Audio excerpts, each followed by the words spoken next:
చాలా ఆరోగ్యకరమైన ఈ క్యారెట్ జ్యూస్‌ని ఎలా తయారు చేసుకోవాలో చూద్దామండి. మార్నింగ్ బ్రేక్‌ఫాస్ట్‌కి ముందు ఒక గంట ముందు గాని ఇది తాగి తర్వాత బ్రేక్‌ఫాస్ట్ తీసుకుంటే చాలా మంచిదండి. దీనికోసం క్యారెట్ మన ఇష్టం అండి. 2 గాని, 3 గాని తీసుకొని ఇలా కడిగి పీల్ తీసుకొని సన్నగా ముక్కలు కట్ చేసి పెట్టుకోవాలి. ఒక చిన్న అల్లం ముక్క పీల్ తీసి దాన్ని కూడా వేసి తగినన్ని వాటర్ వేసుకుంటూ బాగా గ్రైండ్ చేసుకోవాలండి మెత్తగా. ఇలా చేసుకున్న దీన్ని మనం స్ట్రైనర్‌లో వడపోసుకోవటం అనమాట. ఒక నిమ్మ చెక్క కూడా పిండుకుంటే చాలా బావుంటదండి. ఇది వారంలో ఒక 3 టైమ్స్ తీసుకున్నా చాలండి బ్రేక్‌ఫాస్ట్‌కి ముందు.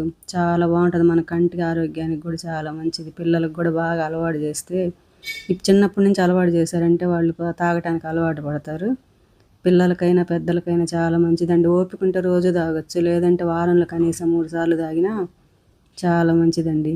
ఇంకంతే గ్లాస్‌లో పోసుకొని ఒక నిమ్మకాయ పిండానండి. అది స్కిప్ అయిపోయినట్టుంది. వేసుకొని కొంచెం కావాలంటే తేనె కలుపుకొని తాగొచ్చండి. లేకపోయినా బావుంటది. హెల్తీగా వెయిట్ లాస్ అవ్వాలనుకునే వాళ్ళైతే ఇంకా ఒక గ్లాస్ తాగి బ్రేక్‌ఫాస్ట్ కూడా స్కిప్ చేసేయొచ్చండి.